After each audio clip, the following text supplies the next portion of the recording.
Hello everyone, আসসালামু আলাইকুম। Welcome back to my new blog. আশা করি সবাই ভালো আছেন, আমিও আলহামদুলিল্লাহ খুব ভালো আছি। আর এই তো আবারও চলে এসেছি দিয়া আলম ব্লগের নতুন আরও একটি ভিডিও নিয়ে। তো কাছে এবং দূরে, দেশ এবং দেশের বাহিরে থেকে এই মুহূর্তে যে যেখান থেকে আমার এই ভিডিওটি দেখছেন কিংবা পরবর্তীতে দেখবেন, সবাইকে জানাই অসংখ্য অসংখ্য ধন্যবাদ। তো এখানে আমি ভিডিওটি শুরু করলাম সকাল থেকেই। সকালে ঘুম থেকে উঠেই এখানে রুটি পরোটা করে নিয়েছি, যে যার পছন্দ মতো খাবে।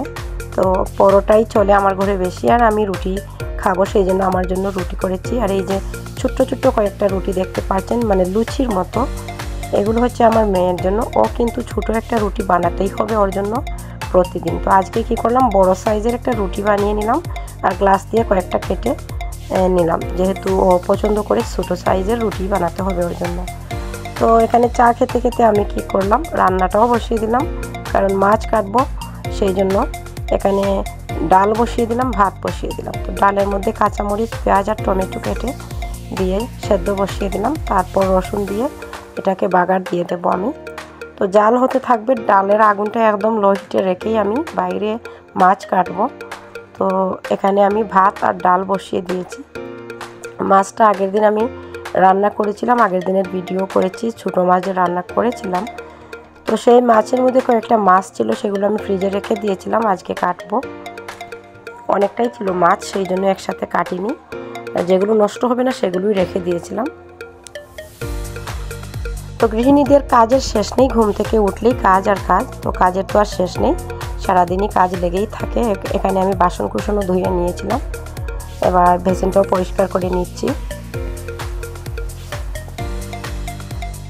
তো আমার সুন্দর সুন্দর আপুরা সুন্দর সুন্দর কমেন্ট করেন, সেই জন্য অসংখ্য ধন্যবাদ। আর এতক্ষণ ধরে আমার সাথে যারা আছেন সবাইকে অনেক অনেক ভালোবাসা।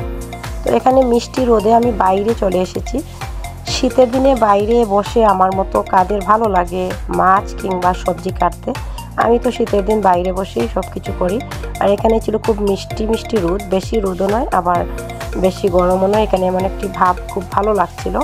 ঠান্ডার দিনে এই ওয়েদারটা আমার খুবই ভালো লাগে। বাইরে বসে আমার মতো কে কে সবজি কিংবা মাছ কাটতে ভালোবাসেন অবশ্যই জানাবেন কমেন্ট বক্সে কমেন্ট করে। আর বিশেষ করে টিউবওয়েলে শীতের দিনের পানিটা কিন্তু কুসুম গরম থাকে।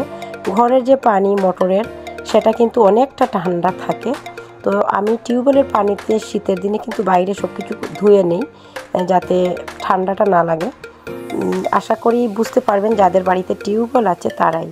তো এখানে মাছটা যেহেতু ফ্রিজে ছিল, আমি একটু পানি দিয়ে ভিজিয়ে রেখে এসেছি ঘরে। আবার এসে ভাতটা দেখে ভাতটার মারটা ঝরিয়ে যাব। আর ডালের আগুনটা একদম লো হিটে রেখে এসেছি, এদিকে ডাল জাল হতে থাকবে আর আমি মাছটা কেটে নিচ্ছি।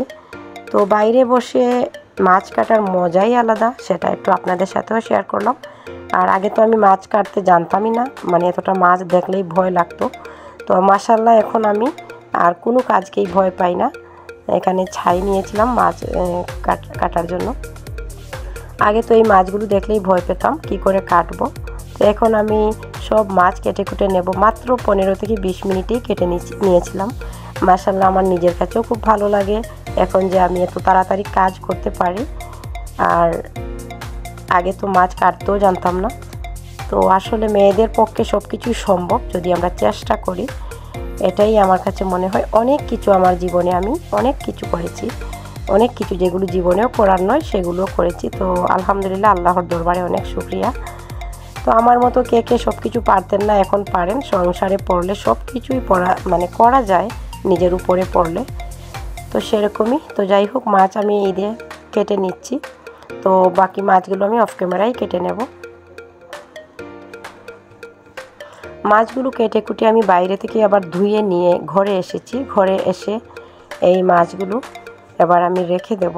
তো কি করছি মাছগুলোকে দেখুন। এখানে ছিল কই মাছ আর ছিল টাকি মাছ। তো টাকি মাছ আমি যেগুলো একটু বড় সাইজের সেগুলো আমি আলাদা করে নিচ্ছি, আর একদম ছোটো সাইজের যে মাছগুলো সেগুলোকে আমি আলাদা করে নিচ্ছি। তো এবার লবণ দিয়ে এগুলোকে আমি ধুয়ে নেব আবার।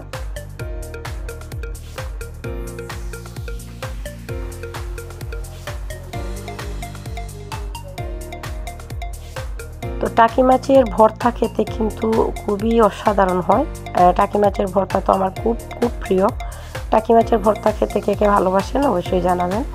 আর এখানে আমি ছোটো সাইজের যেগুলো সেগুলো আলাদা করে নিয়েছিলাম, একটু বড় সাইজের মাছগুলো আলাদা করে নিয়েছিলাম, আর কইগুলো আলাদা করে নিয়েছিলাম। তো এখানে আমার কাছে মনে হচ্ছিল লবণ দিয়ে ধুয়ে নেই, তার সাথে একটু আমি শিমের পাতা দিয়েছিলাম, দেখি একটু পরিষ্কার হয় কিনা।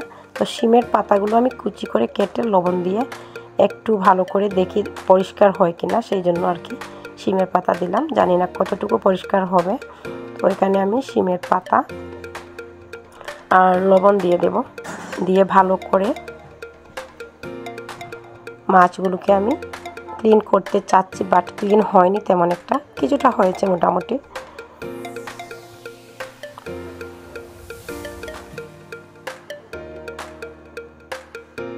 তো আমার সাথে এখনো পর্যন্ত যারা ধৈর্য সহকারে আছেন সবাইকে অসংখ্য অসংখ্য ধন্যবাদ। ভিডিওটি যারা এখনো পর্যন্ত দেখছেন, ফুল ওয়াচ করছেন, সবাইকে অনেক অনেক ভালোবাসা। কারণ যখন আমি ভিডিও আপলোড করি আর তারপরে যখন দেখি যে ভিডিওটি বেশিরভাগই দেখা যায় যে স্কিপ করা, তো ভিডিওটি স্কিপ না করে ফুল ওয়াচ করে দেখে নেবেন প্লিজ, নইলে ভিডিওটি আপনি চালিয়ে রেখে কাজ করতে পারেন। আমি তো সবার ভিডিও চালিয়ে রেখেই কাজ করি। তো অনেকটাই ময়লা বের হয়েছিল, এবার আমি কই মাছগুলো এভাবেই ক্লিন করে নিচ্ছি।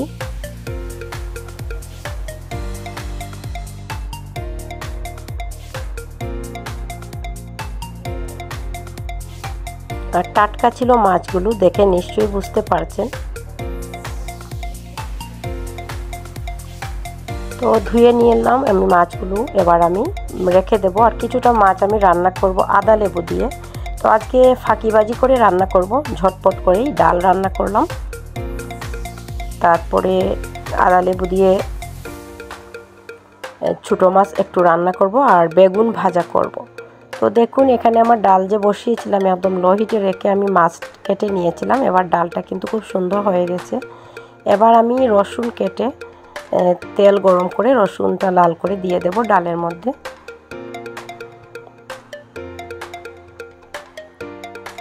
তো আমরা গৃহিণীরা যেহেতু নিত্য নতুন ভিডিও কোথায় পাবো, যা রান্না করব ঘরের যা কাজ সেগুলোই দেব।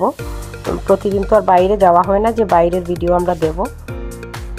তো ভিডিওটি যদি আপনাদের কাছে ভালো লাগে কিংবা কোনো ভিডিওর কোনো অংশ যদি ভালো লেগে যায়, অবশ্যই আমার চ্যানেলে যদি আপনি নতুন হয়ে থাকেন অবশ্যই চ্যানেলটিকে সাবস্ক্রাইব করে পাশে থাকবেন। পাশে থাকা বেল বাটনটি অন রেখে দিবেন, আমি যখনই ভিডিও আপলোড করব সাথে সাথে আপনার কাছে চলে যাবে। আর যারা অলরেডি পাশে আছেন তাদের সবাইকে অসংখ্য ধন্যবাদ। তো এখানে ফাঁকিবাজি রান্না বলতে ঝটপট করেই তো অনেকটা মাছও কেটে নিলাম আজকে, আর অনেকটাই ঝামেলা। আমি এখানে পেঁয়াজ কুচি করে আর রসুন কুচি করে আদা লেবুটা রান্না করে নেব। এখানে আদা লেবুও দিয়ে দিলাম।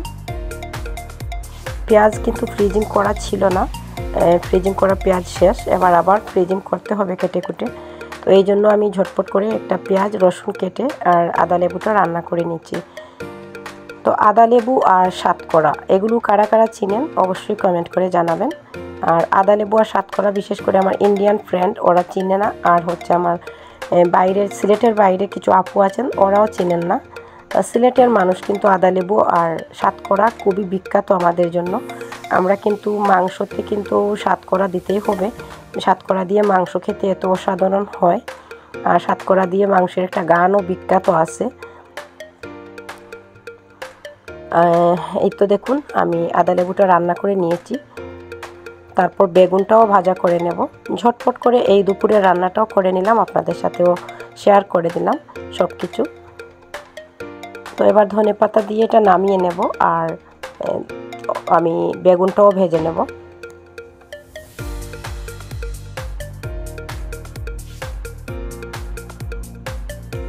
তো এই তো দেখুন আমি আবার ধনেপাতা দিয়ে ছোটো মাছ রান্নাটাও আমার ফাইনালি হয়ে গেল, এবার নামিয়ে নেব।